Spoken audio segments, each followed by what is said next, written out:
Good morning, everyone. My name is Greg Francis from Osborne and Francis. This is Ryan Fletcher, also from Osborne and Francis. And we're here today to announce that on yesterday we filed the lawsuit against the apartment complex that Miss Ramona Andrews had rented for her and her family. On April 3rd of this year, her son or her children went to bed in the apartment complex. Miss Andrews was at work, thought she had left her kids in a safe place, a place that she could be confident in while she went out to make a living. Early that morning,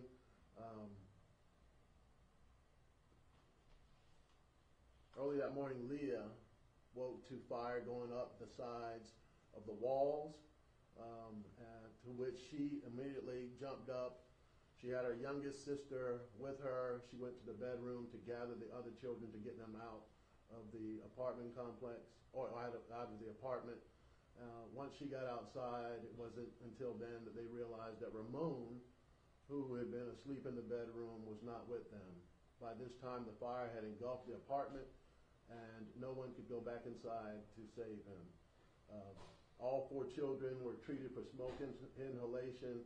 Obviously, Ramon lost his life. The family is devastated and seeks justice in this case for Ramon. And Ryan Fletcher will talk to you about some of the specifics that we found, some of the violations. Good morning, everyone.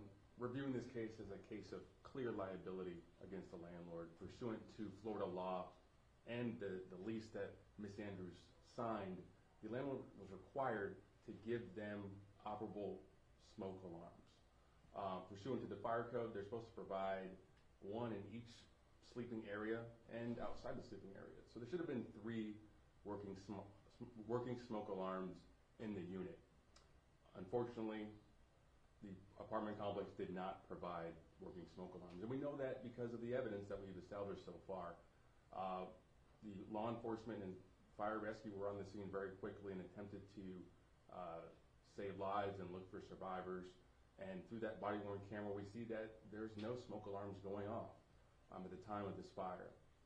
And we also know, because we do have our clients, our survivors, that made it out, and there was no early detection. So that's the purpose of the smoke alarms. Once there's smoke, for those smoke alarms to go off so everyone gets out safely. And because they were not working, unfortunately, the kids in the apartment did not have enough time to get out. So it's very sad indeed, and because of that failure to warn by the complex, and they didn't do what they're supposed to do in terms of the inspection to ensure that they were working, we had this tragic loss of life here back on April 3rd. Any questions? Does the mother wish to speak with us? Sure. Mom, can you talk to us? You know, obviously this has been devastating.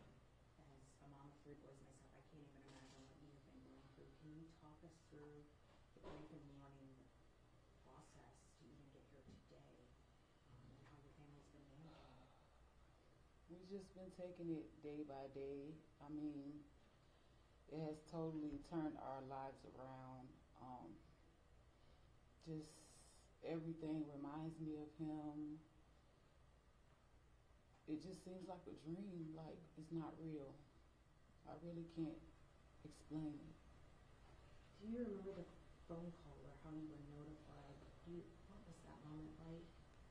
To be honest, that phone call plays in my head every time I'm at work. It was my middle daughter, her screaming that Ramon is gone. Just around that time, every night at 1 a.m., that replays in my head. Going to work, coming from work, knowing he's not there. It's just a lot. School just started. He's not there. It's a lot. For people who didn't know Ramon, give us an idea of what kind of kid he was. Very caring, very family oriented. He always called and checked on me. Always, he was a protector. He wanted to be a fireman. He was a great friend, loved animals, great student. I really didn't realize how much people he touched until he passed away. Did you think that you had working smoke detectors in that apartment? Were you under that belief? I really didn't think about it because if like it became smoke because we were cooking, we automatically opened the doors. I just never really thought about it, to be honest. I guess you put your faith Right. in the landlord. Yes. Can you remember a time when they came to the apartment and checked the fire alarms? No, not at all. Not even really inspections. It was only for, oh, we need to come in and fix something. And that was it. Brian, based on your investigation, as you focus on, or Greg, you all focus on, the lack of working smoke detectors, have you been able to uncover when the last time those smoke detectors that were there were tested or inspected? As we're beginning the litigation process, that's obviously answers and information that we will seek. We don't have access to those records yet, those maintenance records as of yet, but those obviously are some of the first things that we'll seek to look at and consider. And Greg, you haven't really spoken with anybody with the company that is the proprietor of the apartment complex. They haven't told you one way or the other whether they believe that there were working smoke detectors. No, there's been no communication in terms of what they believe, what was working or not working at the time. We're relying on the body cam of the officers that showed up that demonstrate that there was no working smoke detectors. And everyone that has a smoke detector understands too that if the battery gets low, it starts beeping and you have to go in and change it. There was never any indication that the batteries were low or needed any type of maintenance to the actual smoke detectors leading up to this. Do you recall how many were in the unit? Were you able to? Well, there's been an investigation that our experts and the defense experts have been undergoing, and it's still ongoing. Right now, it is undetermined how many were in there due to the severity of the fire damage. Ms. Leah, if you feel comfortable talking with us today, can you kind of describe what you are still processing about this whole ordeal? It's not really some things just still kind of new, so mostly, so not really. Some things we're still processing, we're still thinking. How are you making it through each day? Just knowing that life continues, life goes on. He wouldn't want us to suffer. That also helps so much. I know he's in a better place. That also that helps so much. How difficult has it been for you? I mean, you were there with him. I can't even imagine. You recalling your mom talks about getting the phone call. What has been the most difficult part about all of this for you? I would agree with my mom. Just things remind me of just him. There's no picture that we take as a family that he's not in. Or just any time I'll be on the phone, I'll be it's kind of weird. I'll see my little sister and I'll be like, where? That's just a blank space right there. Or, when we're eating dinner, there's a blank space, et cetera, et cetera. Yeah. Greg, you all had the body camera video. There is some kind of noise you can hear, kind of in the background. Do you know what that's from? Was that from We have not determined where exactly that's coming from. We know it's not coming from our client's apartment. So we're still, reviewing that, and we know from actually the next door neighbor that his smoke alarms weren't working either. So there are some other sounds that may be heard in the body-worn camera, but it's not in our client's unit. maybe one of those outdoor, where somebody pulled something? Is that a possibility? Well, it's a possibility, but the apartment did have a exterior fire alarm pull where a tenant or anyone on the property could pull to, notify the fire department. It appears that that was not pulled on the night of the incident. Destiny Wiggins with Spectrum News 13. So you all said that you have not been able to make contact with specifically the property owner. With this lawsuit, what do you hope that provides to this company, the property, that you all are taking this action? And essentially, what do you think it means just as a whole for the community that you all are taking this action as well? Well, obviously, we want to make sure that the apartment complex is held liable for the lack of maintenance and providing working fire detectors. It's important because this isn't, it's a big apartment complex, and the owners may have different complexes and whatnot. So it's important for public safety that these standards and code requirements are followed, and we intend to hold them responsible for that. Is this a wrongful death lawsuit, a negligence lawsuit, or both?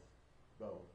Obviously, wrongful death for Ramon, but the family that's left behind has had some pain and suffering. Each of the other 4 kids have also had treatment for smoke inhalation as well.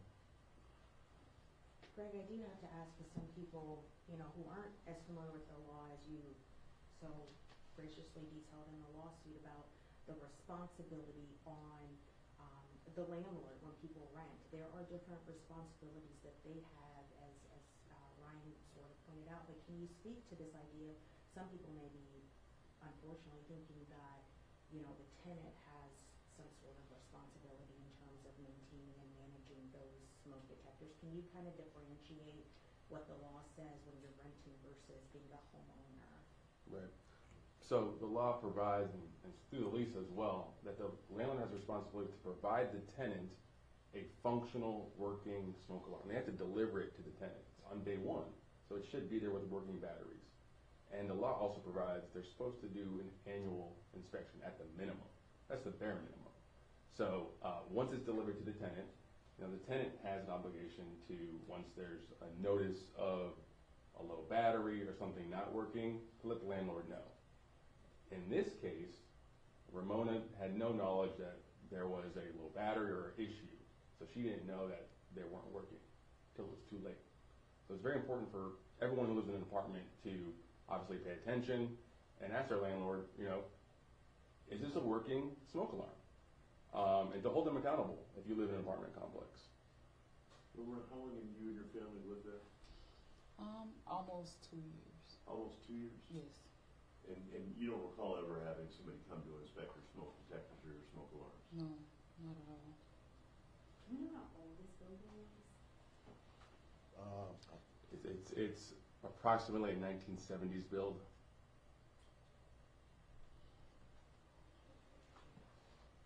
And Lee, are you still 17 years old? Yes, sir.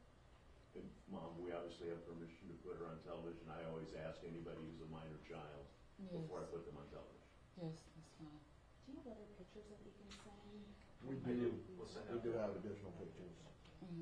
Anything else? No. Yeah, can I say one thing? Sure. Of course. I could have actually lost all my children in this fire. And just out of the grace of God, Leah did wake up.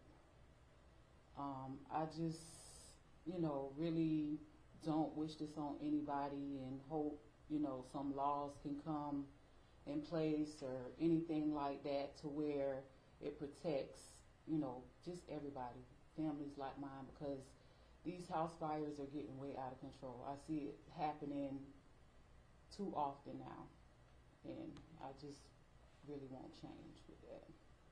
Not just for my son, but, everybody. Can I ask Leah one more follow-up question? Do you remember what woke you up? Did you smell smoke? Was it just, sometimes things happen and your body just wakes up, or did you just have a feeling? It was just like an instinct. I don't know. I didn't hear or feel anything. It was just, I just woke up to it.